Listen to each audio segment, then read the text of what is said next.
ہمارے لیے قربان ہوا، اور جو مسیح کی قربانی پر ایمان لے آتا ہے اس کے گناہ معاف ہو جاتے ہیں۔ اور اس لیے ہم دیکھتے ہیں کہ جو مسیحی مذہب ہے اس میں ہم کوئی قربانی نہیں کرتے، کیونکہ ہمارا ایمان کامل ہے کہ مسیح ہمارے گناہوں کے بدلے ہوا اور مسیح نے تمام گناہوں کو اپنے اوپر اٹھا لیا۔ اور ہم دوسری قوموں کی طرف بھی دیکھتے ہیں کہ سب قومیں قربانی کرتی ہیں، اور یہ سلسلہ جو ہے یہ ہر سال یہ سلسلہ چلا آتا ہے، اور ہر سال قربانی کرنے سے یہ بات ظاہر ہوتی ہے کہ انسان کے گناہ برقرار ہیں، انسان کے گناہ جو ہے مٹائے نہیں گئے، انسان کے گناہ جو ہے وہ ڈھانکے نہیں گئے۔ انسان کے گناہ اگر کوئی ڈھانک سکتا ہے تو وہ خدا کے بیٹے یسوع مسیح کا خون ہے، جو ہمیں خلاصی دیتا ہے، جو ہمیں رہائی دیتا ہے گناہوں سے۔ اور جو زندگیاں مسیح کی قربانی پر، مسیح کی مصلوبیت پر، مسیح کے جی اٹھنے پر ایمان لے آتی ہیں ان کے گناہ معاف ہو جاتے ہیں۔ جو اس بات پر ایمان رکھتا ہے کہ مسیح ہمارے گناہوں کے لیے ہوا، اس کے گناہ مٹائے جاتے ہیں اور وہ ہمیشہ کی زندگی میں شامل ہو جاتا ہے۔ بائبل مقدس میں ایک بڑی خوبصورت آیت ہے، کیونکہ خدا نے دنیا سے ایسی محبت رکھی کہ اس نے اپنا اکلوتا بیٹا بخش دیا تاکہ جو کوئی اس پر ایمان لائے ہلاک نہ ہو بلکہ ہمیشہ کی زندگی پائے۔ جو اس بات پر ایمان لے کے آتا ہے کہ مسیح ہمارے گناہوں کے بدلے مر گیا اور تیسرے دن جی اٹھا، مسیح مر گیا اور تیسرے دن جی اٹھا، اس کی قبر خالی ہے، اس کی صلیب خالی ہے، اس کا کفن خالی ہے، وہ جی اٹھا ہے۔ اور جب مسیح نے نسل انسانی کے گناہوں کا کفارہ دیا اور وہ تیسرے دن جی اٹھا، اور بائبل مقدس میں درج ہے کہ صبح سویرے عورتیں قبر کی طرف جاتی ہیں، اور جب وہ قبر پر پہنچتی ہیں اور راستے میں ہوتی ہیں اور وہ اپنے جی میں کہتی ہیں کہ قبر کے منہ پر سے ہمارے لیے پتھر کو کون ہٹائے گا، قبر کے منہ پر سے ہمارے لیے پتھر کو کون لڑکائے گا، کیونکہ یہ پتھر تو بہت بڑا ہے اور ہم کمزور ہیں، ہمارے لیے اس پتھر کو قبر کے منہ پر سے کون لڑکائے گا۔ اور بائبل مقدس میں لکھا ہے کہ جب وہ قبر پر جاتی ہیں تو دیکھتی ہیں کہ پتھر جو ہے وہ لڑکا ہوا ہے،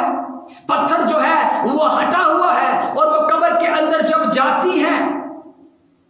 جیسے ہی وہ قبر کے اندر جاتی ہیں تو وہ دیکھتی ہیں کہ کفن تو یہاں پڑا ہوا ہے لیکن مسیح یہاں پر نہیں۔ تو فرشتہ ظاہر ہوتا ہے اور فرشتہ ان عورتوں سے کہتا ہے کہ تم یسوع ناصری کو ڈھونڈتی ہو جو مصلوب ہوا ہے، جو مصلوب ہوا تھا، دیکھو وہ یہاں نہیں، یہ وہ جگہ ہے جہاں انہوں نے اسے رکھا تھا، وہ جی اٹھا ہے، تم زندہ کو مردوں میں کیوں ڈھونڈتی ہو؟ اس پر موت غالب نہیں آ سکتی، اس پر قبر غالب نہیں آ سکتی، کیونکہ وہ ان سب پر قادر ہے۔ ہم دیکھتے ہیں کہ موت انسان کا ایک ایسا دشمن ہے جسے بائبل مقدس میں پچھلا دشمن یا آخری دشمن کہا جاتا ہے۔ موت انسان کا ایسا دشمن ہے جس نے آج تک کسی امیر، غریب، اسیر، فقیر کو نہیں چھوڑا، امیر اور غریب کو ایک ساتھ زیر کرتی آئی ہے، اور موت جو ہے اس نے سب کو مغلوب کر دیا، موت سب پر غالب آتی رہی، موت کا سب پر غلبہ آتا رہا، لیکن یہاں پر جو شخصیت ہے، یہاں پر جو شخصیت ہے وہ قادر ہے، موت پر قادر ہے، قبر پر قادر ہے،